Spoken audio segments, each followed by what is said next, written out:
Our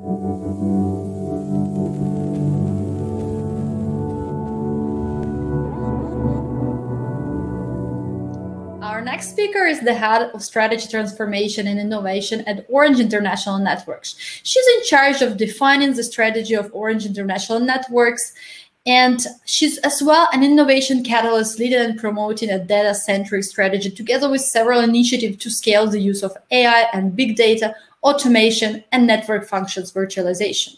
She leads a large transformation promoting agility, adaptive governance, autonomy, and self-initiative in order to enhance the delivery performance. Please meet Khaoula. Khaoula Thibault.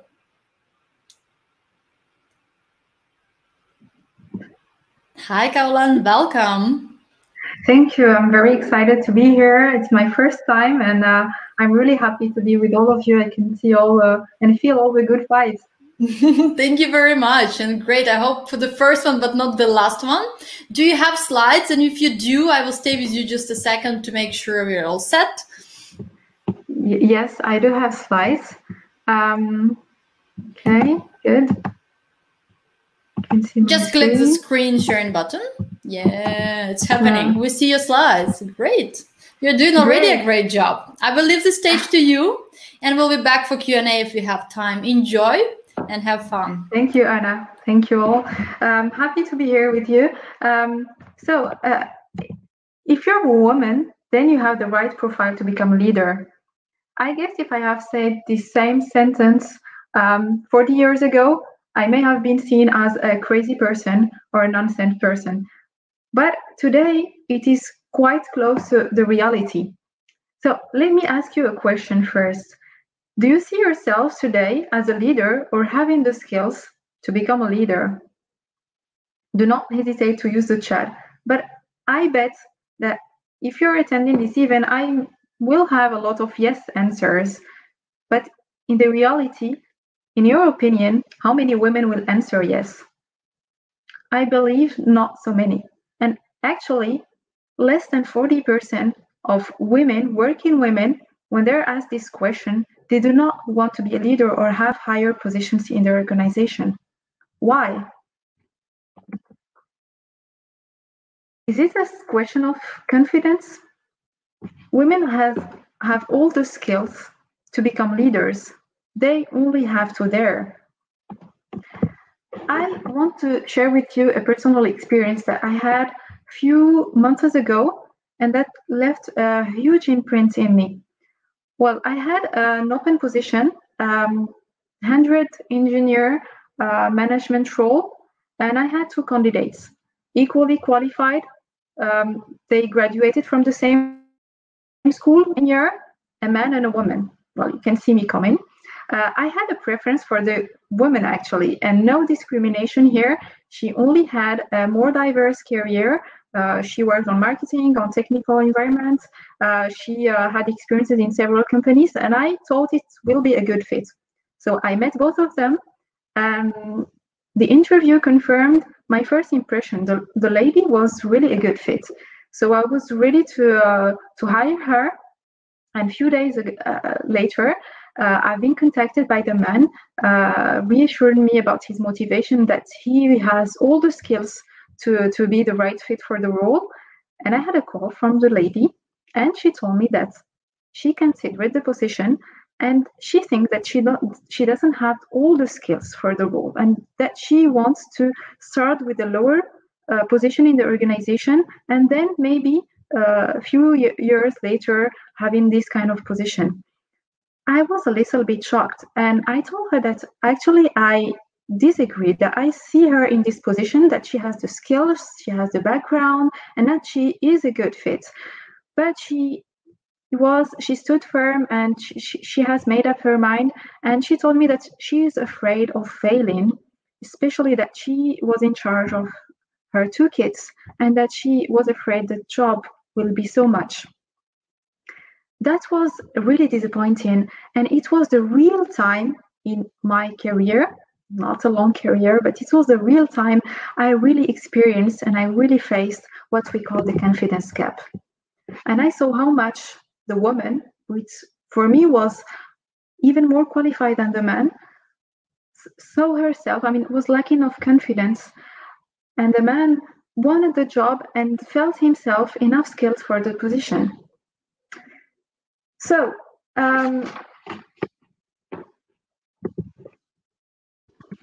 I myself never would have refused such an opportunity. All the way around, I always fought in order to progress in my career, even if I've been told that I am young, I am impatient, I didn't have the skills. I wanted to progress. And when I had my first kid, I set myself a challenge. I didn't want my kid to, or my motherhood to slow down my career. I had some inappropriate comments from time to time from my colleagues saying that I am leaving very early, that I am coming late to work because I had to put my children into kindergarten. And I asked myself this question at that time: do we have to choose between motherhood and career success? And I want to share with you my personal experience in that while we are talking about motherhood. It won't be very long. I only have 2 kids. In 2017, I was 28, and I was having a very good. It was a critical time in my career. I was having a lot of success in my projects, having my management and my management consideration and recognition. I have been promoted to my first management role, and my daughter was too. And I decided that it was time for me to have my second child. But I was afraid that motherhood and that fight of having a second child will stop or slow down my career progress. I was afraid of announcing to my employer that I won't be here for the 7 coming months, and that I won't even be able to answer emails or phone. But again, I took the risk, and I decided to not have to choose between my personal life and my career success. And I was confident in my capacity to catch up after my maternity leave. And there is something I can tell you today, is that if you are capable of managing 2 toddlers, there is nothing on earth you cannot do. And this is exactly what I told my employer at a job interview after my maternity leave, and I got the job. I've been appointed as Chief of Staff at Orange International Networks, which is a very, very challenging job role with a lot of work. And people told me first, "Are you crazy? You have toddlers of 2 years and 3 months, and you took this position?"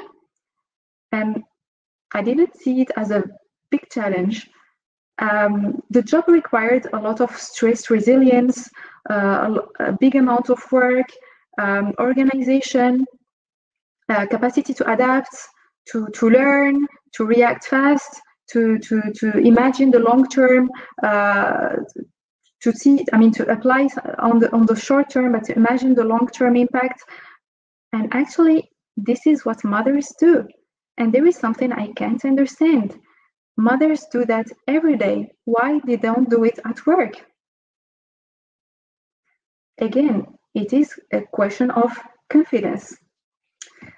And I was successful at this role, and I've been appointed 2 years later at my current position as head of international network strategy, innovation, and transformation, which is actually the biggest progress I ever made. And I've never even dreamed of having such a progress in such a short time. And today I'm really happy I didn't have to choose between my career progress and my personal life. Well, we have talked about personal life and personal challenges. Let's talk about professional challenges. Today we are living in a very transforming world with a lot of technologies that are transforming the way we work, the way we live, with 5G, artificial intelligence, satellite constellation, bringing connectivity everywhere, cloud native services, bringing services everywhere for all companies and all customers. And today, the challenge is that we need to learn fast and to adapt very quickly. For example, artificial intelligence will change the way we live. We will live in smart cities, drive smart cars, have smart fridges, design menus, or even sleep in smart beds, helping us to sleep better. But it will also change the way we work. A lot of people believe actually that more than 50% of our actual job will be transformed or even disappear, replaced by artificial intelligence. But there is something for sure, that artificial intelligence will never be capable of changing or replacing. It's human emotions and emotional intelligence. So, in order to coexist in a world that will be technology and AI driven, we have to develop our emotional intelligence. And actually, it has been made obvious nowadays that emotional intelligence actually is very much linked to leadership, and that people with high emotional quotient are more likely to become successful leaders. During the previous talks, we have talked about emotional intelligence, and I guess that Kupa explained what emotional intelligence stands for. But let me just remind you what is emotional intelligence. Well, emotional intelligence is related to a lot of emotional capabilities that we can group in 4 main components: inner components, self-awareness, self-management, and outer components, social awareness and relationship management. But I think here that women has a real leverage. We develop emotional intelligence naturally since we are small kids. Let me give you an example to illustrate that. For girls, it is very easy to cry. I mean, it is normal or acceptable to cry when they are sad, which is the natural way to express sadness.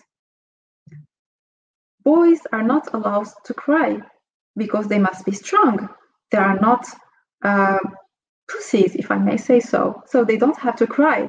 So when men are sad, they are angry. They shout, which is not the normal way to express sadness, because anger is different than sadness. So you see here that since we are boys or girls, little boys or little girls, we develop or not our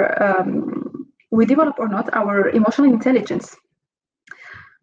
So gender bias starts from the beginning, and both men and women are suffering from gender bias. There is a study, I don't remember the name of the study. Let me just check in my notes. Yes, it's a Corn Ferry study that showed that women scored higher on emotional intelligence capabilities. When men and women are having the same leadership position, women always scored higher. Well, not to create a new gender bias here about the superiority of women, they relate that to the female brain and the male brain. Both men and women have female brain and male brain, and emotional intelligence is more related to the female brain. So the idea here is that in order to develop the emotional intelligence, we should develop our female brain.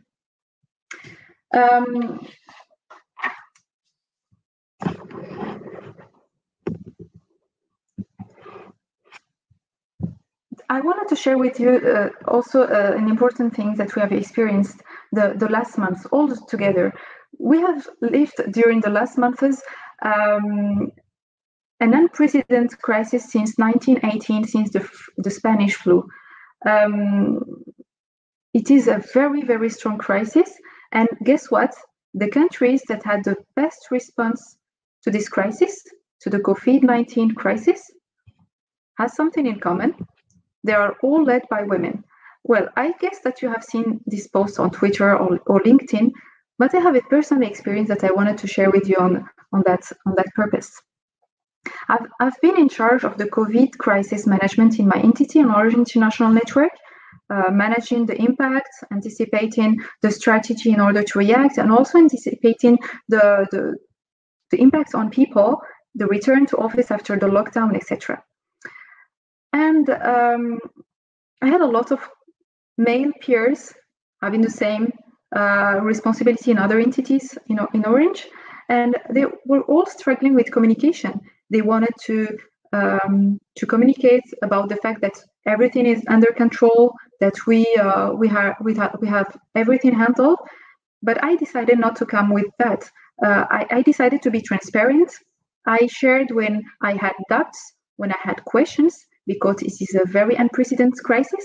I shared questions with people. I listened to them and I adapted to them. I reassured them about our capacity to adapt, our capacity to listen to their requirements, to listen to their fears, and to listen to their questions. For example, after the lockdown, people was afraid to come back to office. They were afraid of getting the COVID at the office. So I asked them if there is some volunteers that want to come to the sites before the big opening of the site and return back to office of people, and to check if they can see something we can improve in order to enhance the security on site. And we have a 10 volunteer team that has been created by among the employees, and that came to office and that gave us a lot of ideas we didn't have. They were very happy to contribute, and then they were very reassured of what we have put in place. Also, after the lockdown and when people started coming back to office, a lot of companies I heard was pushing people to come back to office. And even there were some teams in my company pushing people to come back to office because they wanted to see people. I mean, we spent 3 months working remotely and the work was done. Why the hell we want people to come today to office? So I listened to people, and actually I had 2 categories of people who wanted to come back to office because they wanted to have a kind of return to normal, and people was afraid of the COVID. And even if we explain to them that we don't catch COVID at the office, there was a lot of security, etc., but they were afraid, and we should take that into consideration. Otherwise, we will have disengagement. So I decided to listen to people and to let everyone go at his rhythm. And we had a meeting after a kind of retrospective meeting after 1 month after the return to office. And we asked people about the way they feel, their feedback, and I got really positive feedbacks. I got no negative feedback about the organization, the communication we had, and I had a feedback of someone, and that really left an impact on me. He said, "Today, I would like to be nowhere else than Orange International Networks." And I saw people nodding, and I was really, really happy of the way we have managed this crisis. I'm really happy to hear that, and I'd suggest to finish this wonderful presentation on this positive note. And thanks a lot for everything you shared and everything you do. I really love the example with the female-led countries, because they are in fact performing better. And thanks to amazing female leaders. Thank you very much, Khaoula, and stay with us for the networking. We'll be glad to have you speak at our future events. I see you are very passionate about the topic, and thank you very much. Thank you for inviting me, and thank you, and have a good day. Hope you enjoyed this virtual experience. Thank you very much. Great, thank you. Bye-bye.